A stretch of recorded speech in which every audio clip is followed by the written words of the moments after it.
Welcome to another episode of Unleashing the Future of Work, a guide podcast live on all your favorite media channels: LinkedIn, Spotify, Facebook, YouTube, Periscope, you name it. Today, I'm joined by a really good friend of mine and a phenomenal entrepreneur, Benjamin Sklar, who is the host of the Hacking the Hustle podcast, the CEO and founder of Forage, and full-time student at Brooklyn Law School, juggling many hats. He loves learning about real estate investing and talking about politics, religion, as well as recognizing some of the macro trends that are going on in the world. You can check out more about his work and the company that he's building at foragenow.com. And today we're going to get into the nitty-gritty of entrepreneurship. Ben is one of the most phenomenal entrepreneurs I've met, and I've actively been following him on LinkedIn as well as some of his other social channels, and have been keeping track of his progress with Forage for the last few years now. They recently pivoted to really focusing on online events for due to COVID-19, and he's killing it in what he's doing and kind of really building Forage's brand. And I'm really excited to dive deep on entrepreneurship, leadership, and what are some of his favorite books on becoming a better leader, pivoting, and just business in general. So with that said, and without further ado, show some love in the comments for Ben. Let us know where you're tuning in from, and I'll make sure to show you love as well as we get started with the show. Benjamin, what's up, man? What's up, Tim? That was an amazing intro. Dude, appreciate you, man. How are you doing? I'm doing well. It's a beautiful day here in New York, and I'm excited to be on your show. Oh, dude, thanks so much for being on the show, man, and finding time for this. Talk to me a little bit. How long have you been living in New York, man? I lived here for 3 years, and Wow. before that, I was living for almost 3 years in Israel, Yeah. and then Massachusetts, and before that, Texas, where I grew up. Wow. So you grew up in Texas. Similar to you, I grew up in Texas as well. Nice. Yeah. So like for you, have you always kind of from the start of, when you were a kid, did you always love kind of building things and just like creating? Definitely not. I had no idea about startups or anything Yeah. until I was a freshman in college, and a friend of mine, someone who was a classmate at Amherst, who's from Singapore, he walked up to me and said, "Hey, I have a startup. Will you be my partner, my salesman?" And I said, Wow. "Wow, I didn't even know about sales. I didn't even know about business. What's this?" Wow. Wow. So, was that like kind of the golden opportunity for you to kind of start investing in startups or just like building startups? It was the first time I recognized the power of a network. And Yeah. okay, my friend Jacob has a startup called Errand. It was a TaskRabbit before TaskRabbit, Mm. and I just reached out to Yeah. 1,000 people on LinkedIn and on Facebook, got 1,000 likes on our Facebook page in the first week because I asked Wow. one by one and realized, wow, each person represents so much influence and power and community that I need Mhm. to appreciate every single person in my life.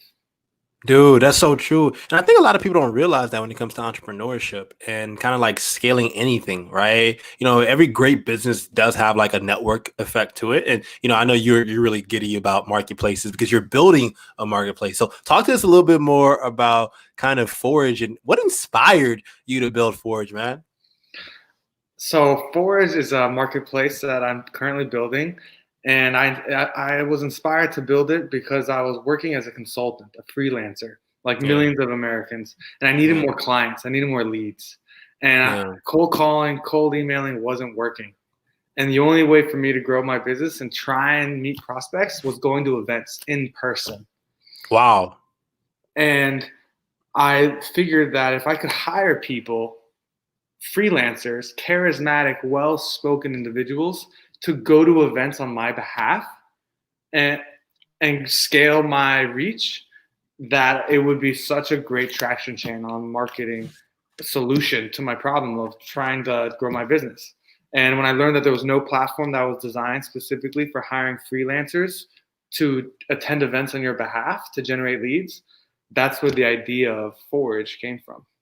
Man, and you know what's so crazy about that? There's like simple fundamentals to that business that make incredible sense. And prior to COVID-19, I know you were really focusing on offline events, but then you really kind of did this very strategic thing that I think a lot of great business leaders do is they pivot. you still have your why. You guys are still focused on the core principles of the business, but you pivoted to supporting online events. I want you to talk to us a little bit more about how is that going? Like what kind of caused the pivot? Did you recognize something happening in the market? I recognize that in-person events weren't happening because of Yeah. coronavirus. Yeah. And today I realize they're not going to happen until I think December. Yeah. Yeah. And so if your business is built on in-person events, from sports to Forage, so many Yeah. industries are impacted by this, that I need to pivot and figure something out. Yeah. And online events is a solution, but it's Mm. currently not a good one because Yeah. the technology, I feel like, hasn't gotten up to speed with how we humans want to interact. True. And I think, what was some of the greater potential, potential when it comes to events is how do you create immersive events, right? Mm-hmm. Right? Maybe in VR or augmented reality. How do you bridge the gaps of the offline and the online? You know what I'm saying? Yeah. And, and for me, when I look at Forage as a business, but I love how you pivoted, right? Because I've been following you. I'm like, oh man, smart pivot by Ben. But more importantly, you're kind of like adapting to the time. And I think a lot of great businesses do that. So talk to us a little bit about, when you think about the vision of Forage, where do you see it going? I have a grand vision for Forage. I really see it participating as a platform that helps people make money and earn income and add value in return for that consideration. It's a way for people to get paid, getting hired, jobs, and really just adding value to each other through the internet using this website, which is a marketplace. Think Uber, Airbnb, Lyft, DoorDash. They're just websites, apps that connect people who are looking for a product or service and someone who's willing to spend the time to go perform the task. Yeah. No, I agree with you 100%. And I think, you're touching on a trend too, right?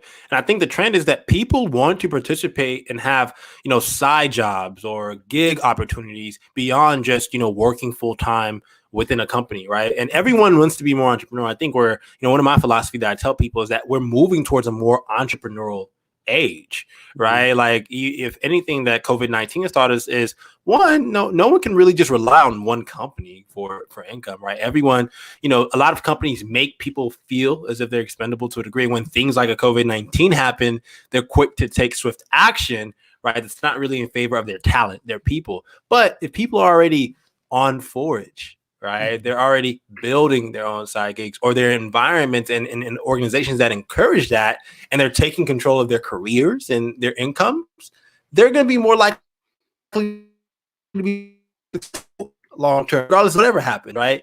And I think we're moving towards that generation where people have a lot of that agency. I want to ask you, man. For you, has there been kind of like a customer or someone within your Forage community that you've really that's really loved using the product? Yeah, we have our anchor user is a company called Visio Lending. They're a mortgage lender based in Austin, Texas. And they lend money to real estate investors who buy single-family residential homes. And there's so many companies, thousands of companies in the United States that lend money to real estate investors or home buyers. And once an investor has a significant amount of mortgages with the bank, say 10, 15, that bank no longer wants to continue lending money to that individual because of the risk. So that individual needs to find alternative financing solutions to continue buying property and taking out a loan to continue purchasing and investing. And so these lenders, how do they meet these investors? You can SEO, blogs, LinkedIn ads, Facebook, all the different marketing channels. But these people, real estate investors, are old school, traditional, older generation, a lot of them, and they attend events, nonprofit fundraisers, local business events, and having someone go to these events on your behalf to shake hands, collect business cards, network, and build rapport is invaluable, especially considering flying, paying the travel expenses to go on your behalf, to send an employee on W-2 and pay all those expenses. It's so much better to outsource networking. And that's Yeah. what we're trying to solve, outsourcing business development. It's such, I love it. There's fundamentals to that are really, really simple and that can scale, right? Because there's not a shortage of people. There's not a shortage of talent. And, I think when I think about business and how do you build great businesses, you have to stick with the fundamentals, right? And I think often a lot of entrepreneurs sometimes don't realize the fundamentals of their business. Let me ask you, man, how are you able to determine the fundamentals of Forage? How are you able to kind of like gain clarity on what you wanted to build early on? Mm-hmm. It's such a good question. At the beginning, as a rookie entrepreneur, I made a pitch deck where I put $2 billion in annual revenue, projected it in my 10th year, and I sent the pitch deck to the 150 most connected investor people that I knew in my relationship, trying to raise an angel round, and only like 3 of them got back to me, and those 3 said, "Your financials are so unrealistic. 2 billion in annual revenue. Bring it down to 15 million if you blow up." And so that was a big slap in the face of welcome to business, welcome to not being understanding the fundamentals. And so today I really figure out like, okay, what are our financial statements? What is an income statement, a balance sheet, a cash flow statement? Not only making one for your business, but for yourself. And understanding the difference between assets and liabilities and cash flow is so important to being able to not only build a profitable business, but for you to be individually financially free. Yeah, no, I agree with you 300,000%, man. Because, for every entrepreneur, it's a learning journey, right? And build in whatever venture you're building. I want to ask you, who has been someone that in your journey has really inspired you to keep going, man? So Robert Kiyosaki, who wrote the book Rich Dad Poor Dad, this is a classic. And the book really teaches you that you want to be your own boss by owning your own businesses that generate revenue and cash flow and getting out of the rat race. And then he turned me on to the Bigger Pockets podcast and the Bigger Pockets community, which is the largest leading online real estate community, biggerpockets.com. Highly recommend it. And that's where I learned all about real estate.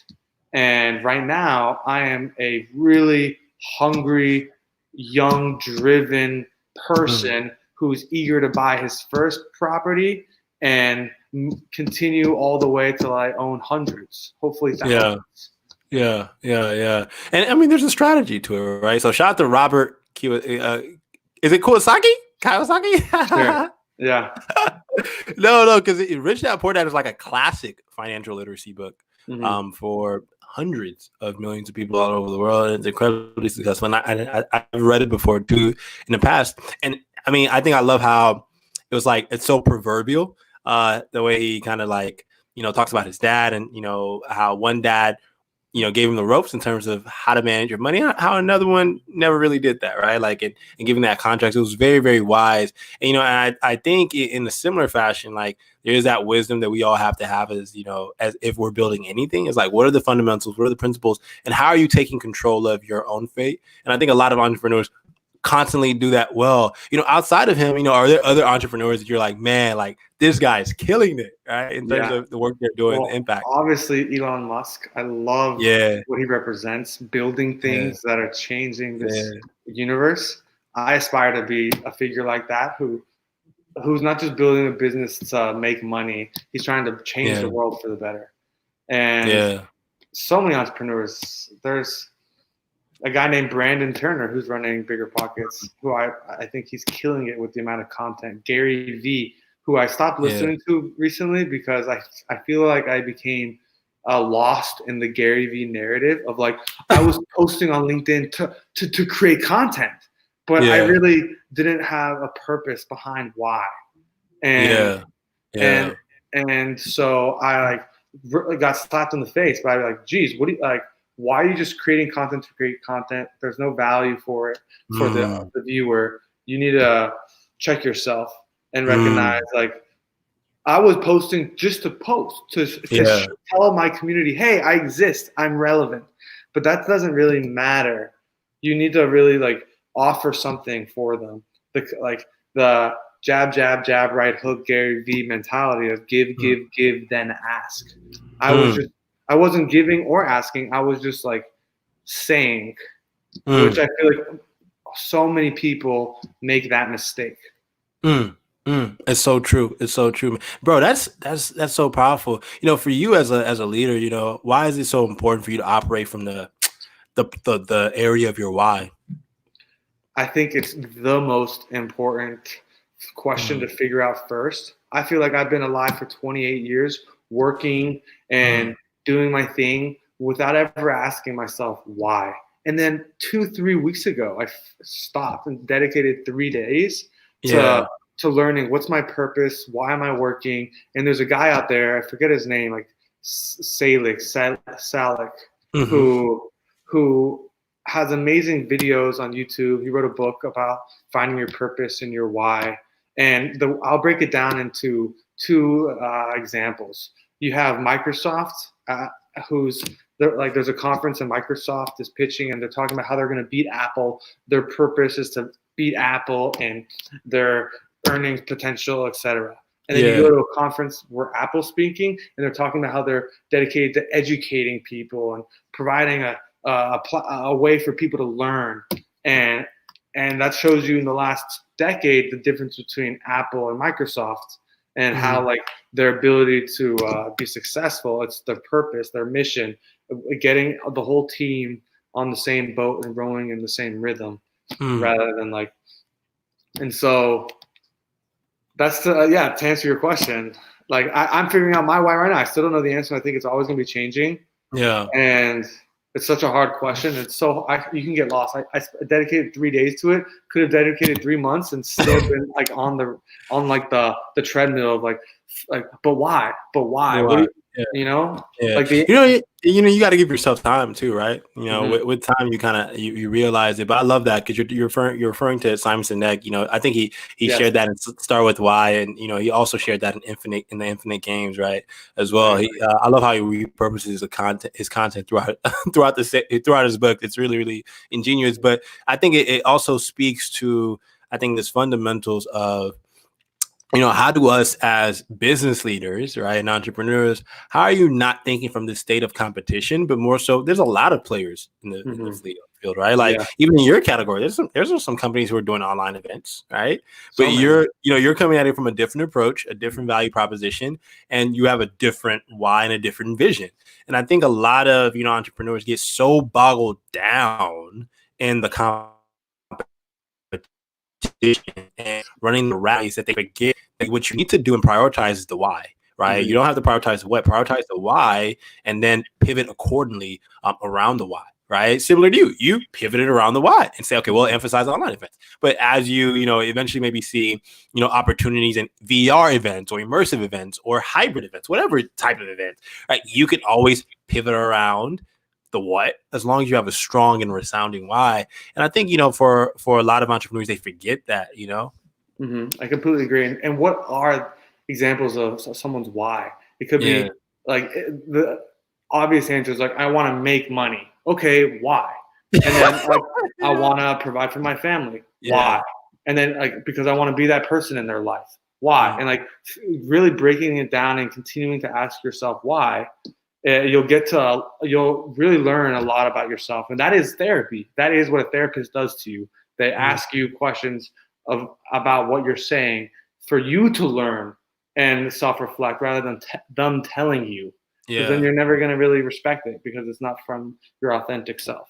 Yeah, 130%, man. You know, I'm really big on psychology. I actually studied psychology at Texas Tech University. Shout out to Texas Tech. Go Red Raiders. If you're a Red Raider watching this, much love to you. And I think one of the fundamentals I've learned with, you know, kind of being a trained psychologist is, you know, it's leaders are great at asking questions, right? Leadership is therapy in a sense, right? Right. I mean, you're always encouraging, empowering, or learning and trying to make sure that the health of your team or the people that you're working with is 110%, right? That they're, performing at their highest capacity and potential. For you, what have been some, I believe, what have been some mindsets or skills that you kind of embodied as a leader as you're kind of going through this journey and building Forage? When I think of leadership, I think of Gandhi, Rosa Parks, so many people in history who did things that were counterculture, counter to what everyone believed at the time. And that's why we remember them. That's why they're special, because they didn't just listen and do what everyone told them to do. And that's how the world progresses, by people saying, no, that's not what I really believe. I see the truth, at least their truth.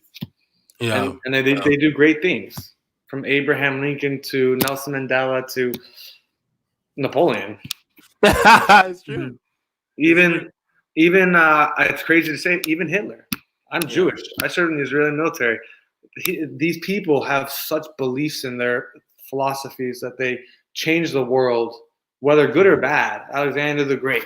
They conquer. They do things, and to them they're doing it for the right reasons. Yeah. It's crazy. And I think, great leaders like Gandhi, Martin Luther King, and, one of my favorites, I'm sure you can attest to this, Barack Obama. He's pretty awesome. Yeah. Right? They lead with a very clear vision and mission. And I think that clarity, you got to be obsessed about clarity. I think when you are building anything, you have to be obsessed about what is the core purpose, what is essential.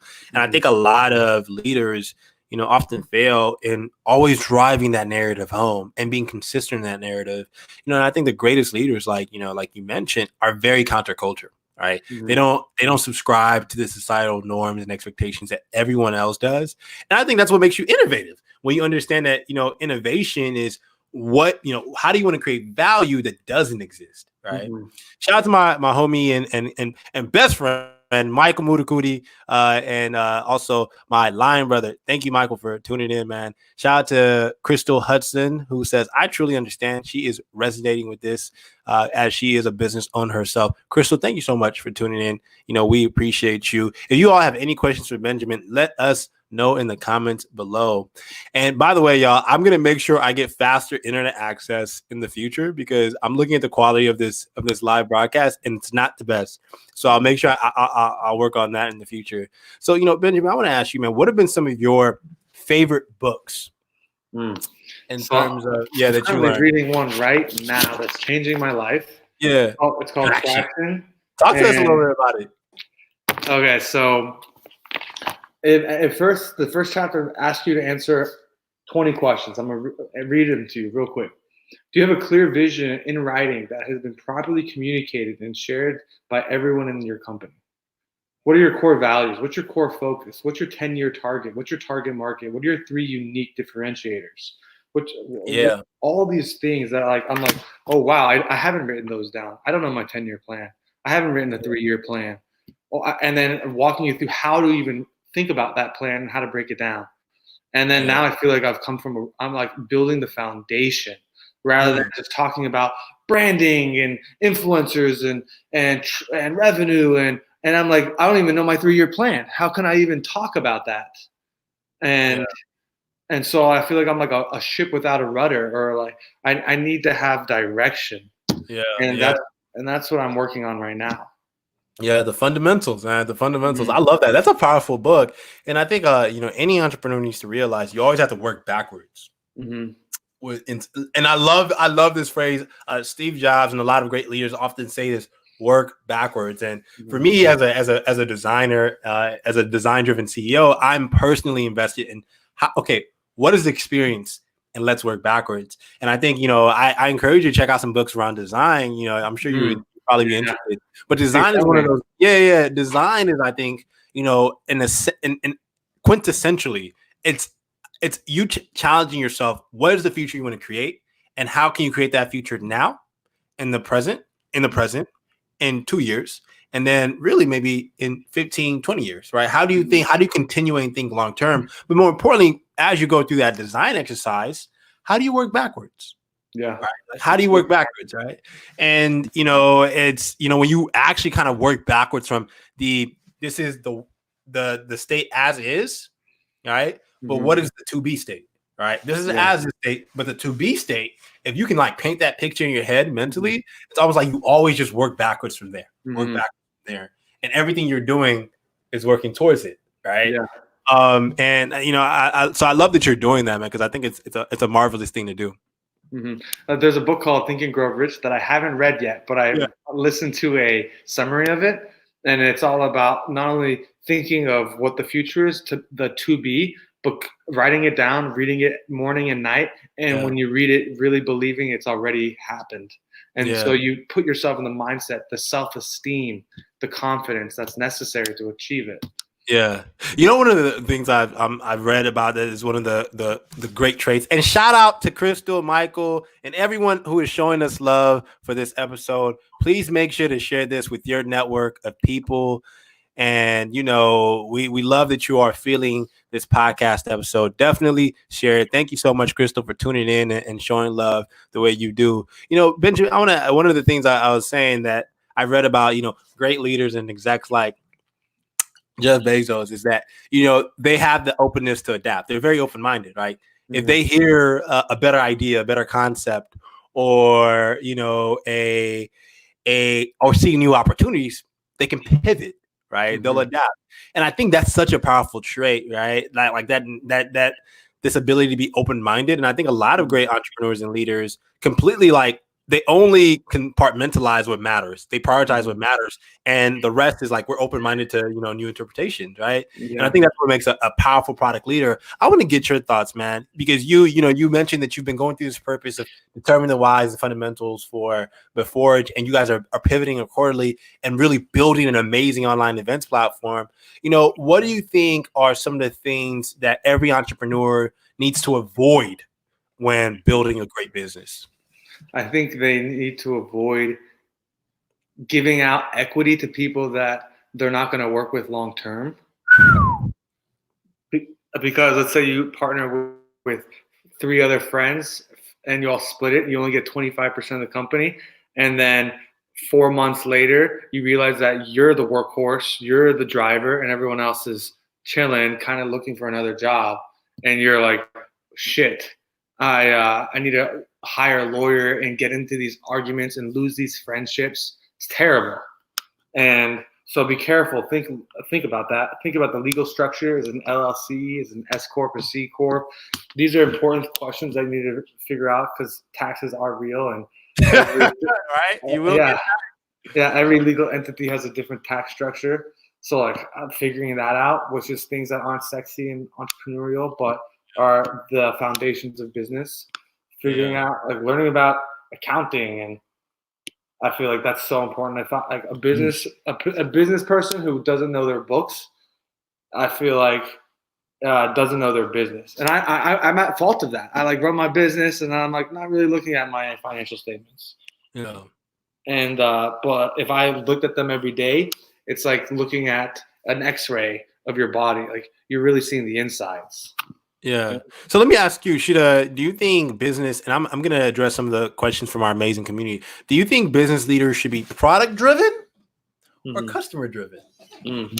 I think it's one of the same because that's such a good question. I think you're product driven before you have a customer. And then once you get a customer, you become customer driven, trying to improve the product around their desires and feedback.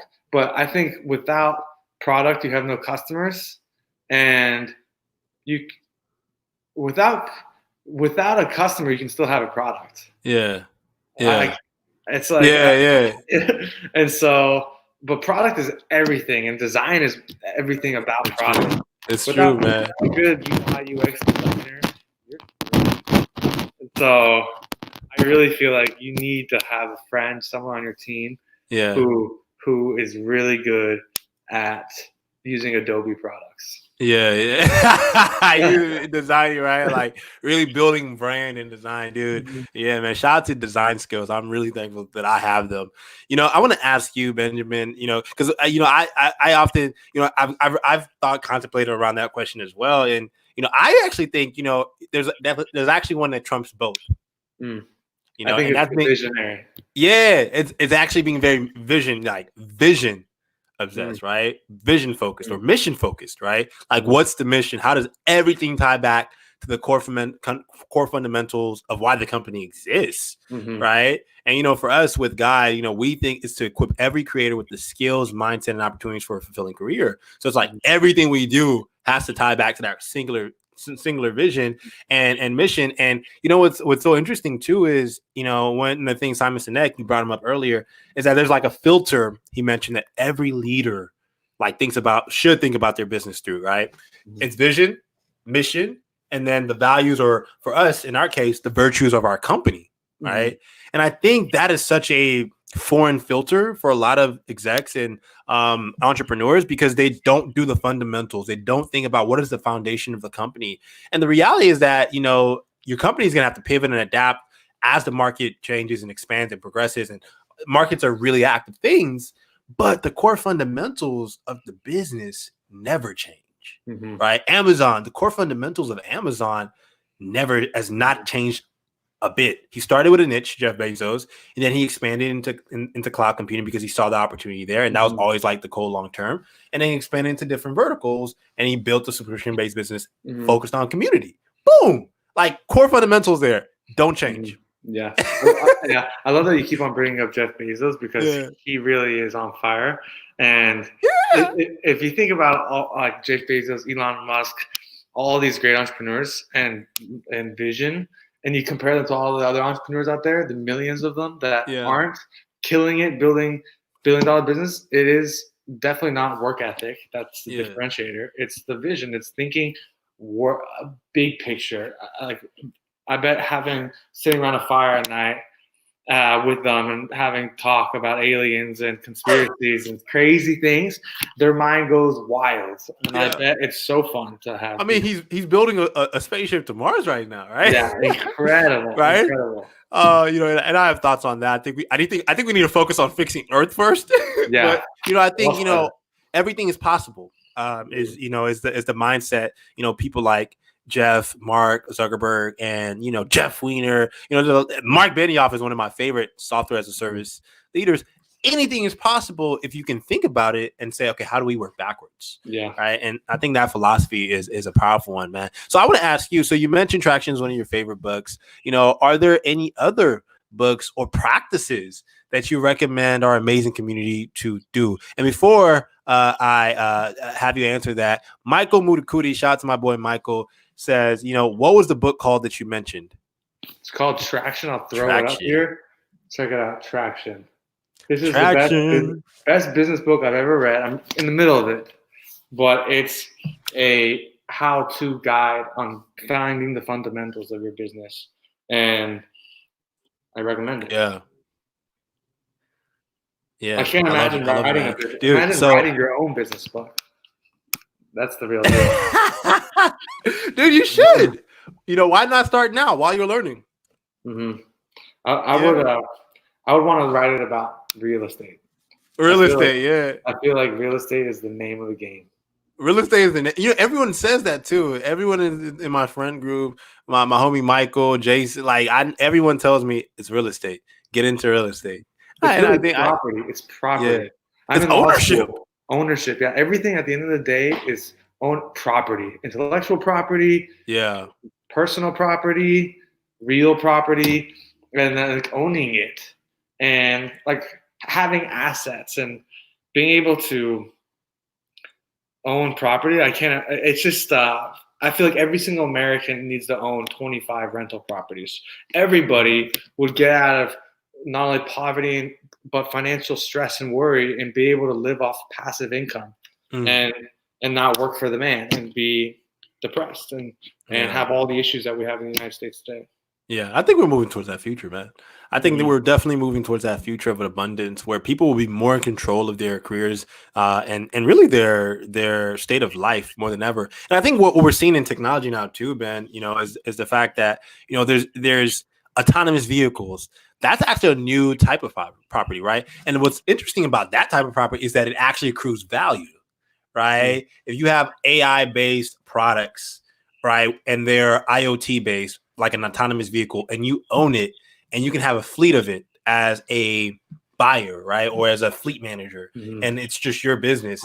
It's actually making money for you while you sleep, legitimately, right? And I think that we're moving towards this future where you're going to see a lot of autonomous vehicle platforms, just a lot of different things being built in the tech sector that really will allow people to invest in stocks at an early age without having to have $1 million in your bank account. It's possible now. There's platforms allowing it. Two, right, allowing you to invest in cars like autonomous vehicles or scooters or having or starting your own fleet, and they're making money for you while you sleep. Like these are all of the, I think. And there's people doing this on YouTube right now, man, that are blowing up because they see that possibility, they see that future, and I think it's up to our community to actually really think about how do you do that for yourself, right? How do you abstract out and invest in things that give you income while you sleep? It's really, really powerful concept, man. Yeah. Let me know when you figure it out. I need to figure it out as well. I think we're always learning, man. We're always learning. So, Benjamin, man, thank you so much for being on this episode of Unleashing the Future of Work, A Guy podcast. Shout out to my boy Michael, who is saying, thank you. I will definitely check the book out. So he definitely appreciates the mention. Crystal is saying vision, then mission. Vision, then mission. That is the game. 120% Crystal. Benjamin, where can the people follow your work, man? So my name is Benjamin Sklar. My friends call me Benji. You can find me at Benji Sklar or Benjamin Sklar on Instagram or Benjamin Sklar on LinkedIn. ForageNow.com is the platform. And I always respond to any message or DM. So happy to speak or help out however I can. Sweet, man. Thank you so much for hopping on the show. And thank you to the Amazing Guy community for tuning in. If you're interested in being on a future episode of Unleashing the Future of Work, A Guy podcast as a guest, or a guest that we should probably interview, please let us know at UTFOW.com. Also, if you're interested in sponsoring, let us know as well at UTFOW.com. With that said, thank y'all so much for tuning in. And thank you, Benjamin, for sharing so many gems on leadership, entrepreneurship, and just the hustle and the grind, man. We truly appreciate you. Talk to you all soon. Amazing community. All right, y'all. Peace. See you soon.